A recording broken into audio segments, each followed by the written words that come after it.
Bonjour, aujourd'hui, on va vous parler des facteurs contributifs aux dommages par l'eau lors d'une inondation. Cette présentation-là s'inscrit dans le cadre d'une thèse de doctorat qui porte sur le rôle des municipalités dans le partage du risque d'inondation. Je suis Bernard Deschamps, étudiant au doctorat en sciences de l'environnement à l'Université du Québec à Montréal et membre du réseau inondation intersectoriel du Québec. Les résultats que je vous présente aujourd'hui reposent sur d'abord une revue de littérature, ensuite une série de 31 consultations auprès de 45 experts, suivies d'un sondage complété par 35 experts. Ces experts-là nous proviennent du monde de l'assurance de dommages, des principaux assureurs, des experts après sinistre, des firmes forensiques, des restaurateurs après sinistre et quelques consultants et constructeurs en habitation. Et pourquoi c'est important de parler des facteurs contributifs aux dommages par l'eau? Tout simplement parce qu'on doit se doter d'outils d'évaluation des dommages de manière à bâtir des analyses coûts-bénéfices pour des mesures d'atténuation ou de protection qu'on pourrait recommander à nos décideurs. Le problème qu'on rencontre aujourd'hui, c'est tout simplement que les outils qui existent s'appuient essentiellement que sur un seul facteur contributif, qu'on appelle la profondeur de submersion ou encore la hauteur d'eau, et le fait de s'appuyer essentiellement sur un seul facteur génère beaucoup d'incertitudes, ce qui rend très difficile d'expliquer des écarts de dommages qu'on retrouve dans nos données entre deux bâtiments en apparence semblables, mais dont l'écart de dommages est très, très important. Maintenant, comment on s'y prend pour évaluer les dommages? Essentiellement, trois petites étapes. Le premier, c'est d'identifier justement ces facteurs-là contributifs et le rôle qu'ils vont jouer dans l'endommagement. Et ainsi, on développe ce qu'on appelle une fonction d'endommagement à l'échelle du bâtiment et également à l'échelle du contenu, parce que ces deux éléments-là peuvent être évalués différemment. Donc, un coup qu'on a développé ces échelles ou ces fonctions de taux d'endommagement, on fait la somme des dommages au niveau ou à l'échelle d'une zone d'étude qu'on appelle, mais dans notre cas, ça va être évidemment une zone d'étude, ça va être la municipalité. Donc, voici pour les trois principales étapes. La littérature concernant les facteurs contributifs est quand même assez riche. On retrouve plusieurs auteurs, et ça fait des années qu'on se penche sur la question. Ici, pour les fins de la présentation, j'ai choisi un auteur et ses collaborateurs qui s'appelle Mers. Et on va voir que Mers résume quand même assez bien la pensée de l'ensemble de ses collègues spécialistes du domaine. Par contre, on va aussi voir dans la présentation que les auteurs ou les scientifiques ne sont pas tous d'accord avec les positions de Mers. Mais quand même, je trouve que ça représente assez bien l'ensemble de la littérature. Donc, ici, dans le tableau, ce que vous voyez, c'est les 7 principaux facteurs, donc les 7 premiers facteurs que j'ai retenus selon Mers et ses collaborateurs, encore une fois. Et Mers ont identifié 28 facteurs contributifs. Encore une fois, ici, j'ai retenu les 7 premiers. Donc, c'est ce que vous voyez ici dans le tableau. Vous avez également une colonne que j'ai appelée corrélation, et c'est quelque chose d'intéressant parce que c'est un des seuls auteurs qui font une corrélation directe entre le facteur contributif et le taux d'endommagement. Et enfin, la dernière colonne que j'ai appelée le rang selon les experts, c'est ici une comparaison entre l'importance ou le rang que les experts qu'on a interviewés et ceux qui ont répondu au sondage nous disent par rapport aux 7 facteurs retenus là, dans le contexte de Mers.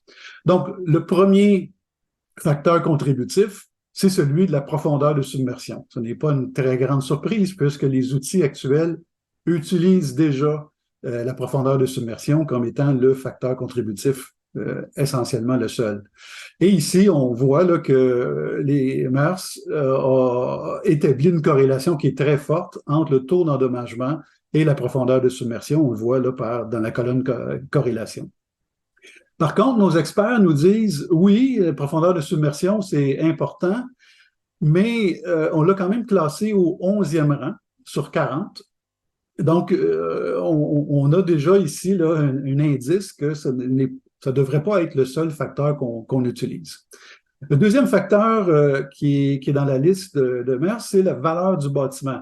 Ici, évidemment, la valeur du bâtiment est un facteur contributif, mais ce qui est intéressant ici, c'est qu'on établit une corrélation négative.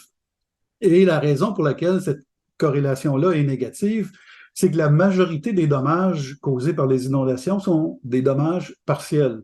Donc, évidemment, par exemple, si on a des dommages de l'ordre de 50 000 pour une maison qui en vaut 100 000, on a un taux d'endommagement très élevé de 50 mais les mêmes dommages causés à une maison qui en vaudrait, par exemple, 500 000, son taux d'endommagement va être beaucoup plus élevé. C'est ce qui explique la corrélation négative, même si ça peut paraître un peu contre-intuitif.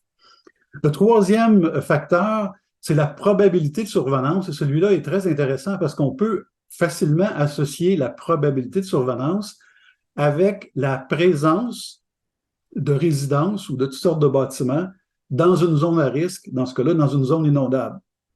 Et ici, on voit qu'il y a une corrélation quand même assez forte entre la probabilité de survenance et le taux d'endommagement. Mais ce que je veux vous faire remarquer, c'est que nos experts ont établi la probabilité de survenance ou, encore une fois, la présence de bâtiments dans une zone inondable comme étant le facteur contributif le plus important. Et d'ailleurs, la littérature nous le confirme, ça, que la population dans les zones inondables continue d'augmenter. C'est vrai ici, c'est vrai partout dans le monde. Et c'est ce qui cause l'augmentation du coût des dommages. Et c'est le facteur le plus important là, qui contribue à l'augmentation du coût des dommages. Nos experts sont assez unanimes là-dessus. Quatrième élément, quatrième facteur, la turbidité des eaux, ou on peut appeler ça la contamination des eaux. Ici, de façon assez intuitive, là, on peut très bien comprendre que plus l'eau est contaminée, plus l'eau va causer des dommages aux biens qui sont exposés. On établit une corrélation positive ici. C'est un peu particulier que les experts aient placé ce facteur contributif-là au 27e rang, mais ici aussi, il y a une explication, et l'explication, c'est que les experts ont assumé dans le sondage que l'eau qui provient soit de refoulement d'égouts ou encore du cru d'une rivière est déjà contaminée. Donc, c'est pour ça qu'on l'a classé assez loin dans les rangs.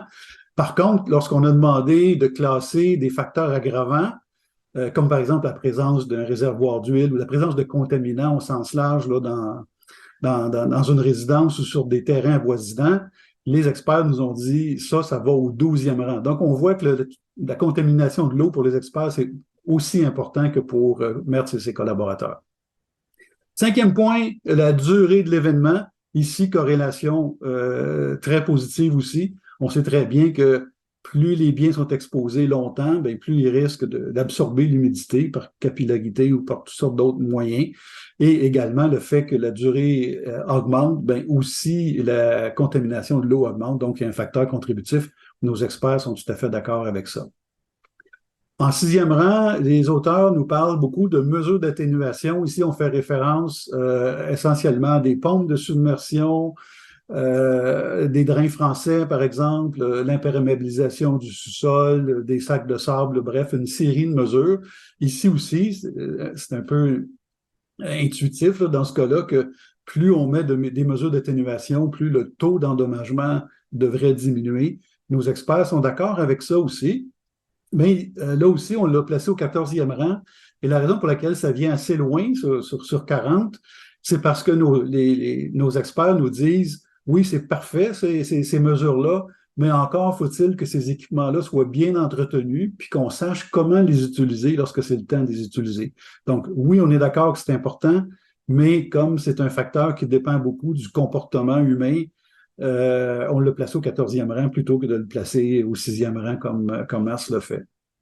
Et enfin, dernier facteur que j'ai retenu sur les 28 de Mars, c'est le débit et la vitesse d'écoulement. Ici aussi, clairement, il y a une corrélation là, entre plus l'eau s'écoule rapidement, plus elle monte rapidement, ben, le taux d'endommagement va augmenter en conséquence. Nos experts sont tout à fait d'accord avec ça. Voilà. Maintenant, nos experts, que nous Qu'est-ce qu'ils nous disent? Qu'est-ce qu'ils nous disent nos experts? Ici, vous avez un tableau avec les 10 facteurs les plus importants selon nos experts. Encore une fois, 10 facteurs sur les 40. Il y a 35 personnes qui ont répondu au sondage. Je vais présenter les facteurs qui sont distinctifs de ceux de Mars et de ses collaborateurs qu'on vient tout juste de voir.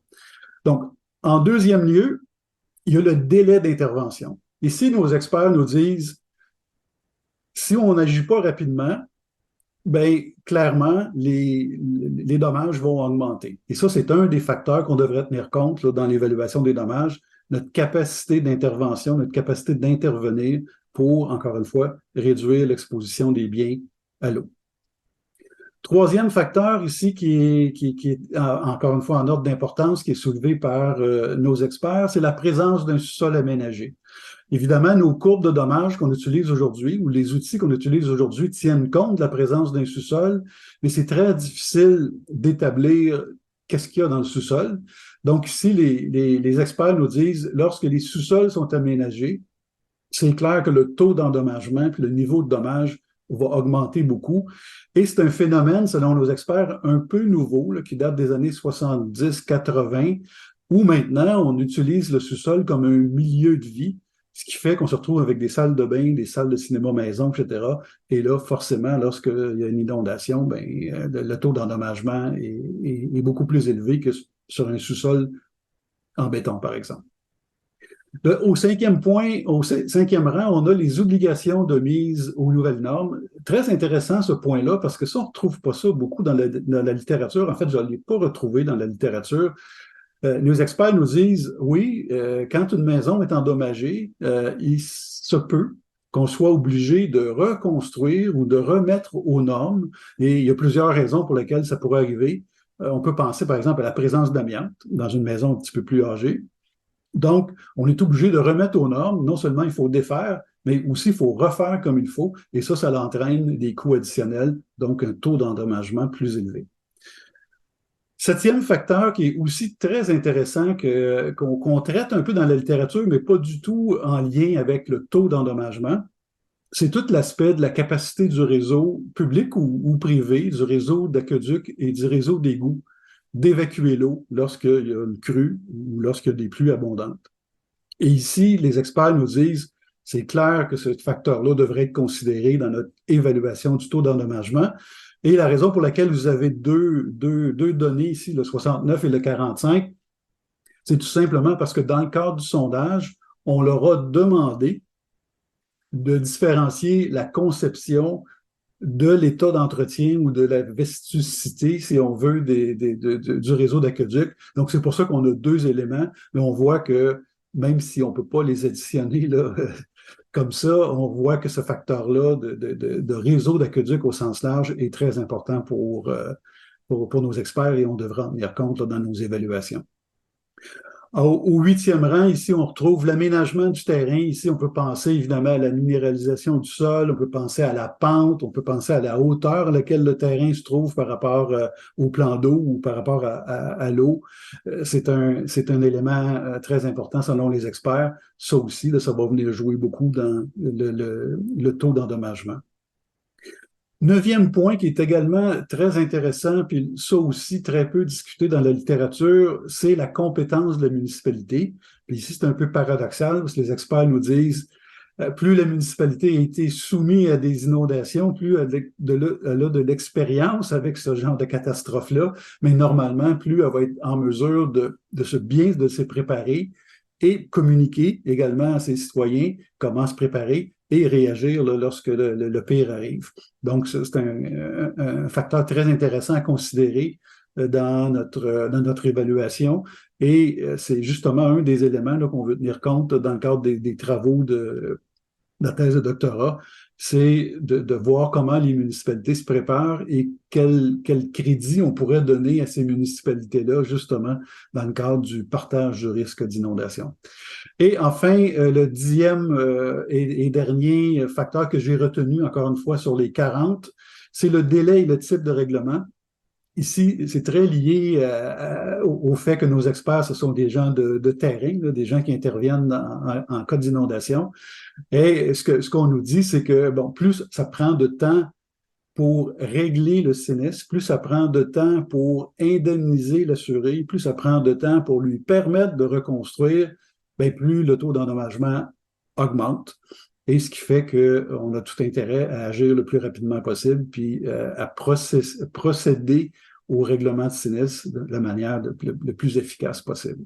Voilà pour les 10 facteurs contributifs selon les experts. Encore une fois, 3 facteurs qui sont directement en lien avec la littérature et les 7 autres que j'ai trouvés très, très intéressants, très originaux, qui va nous permettre justement là, d'avancer la réflexion sur quels sont les facteurs qu'on devrait utiliser dans le futur pour nos modèles d'évaluation des dommages.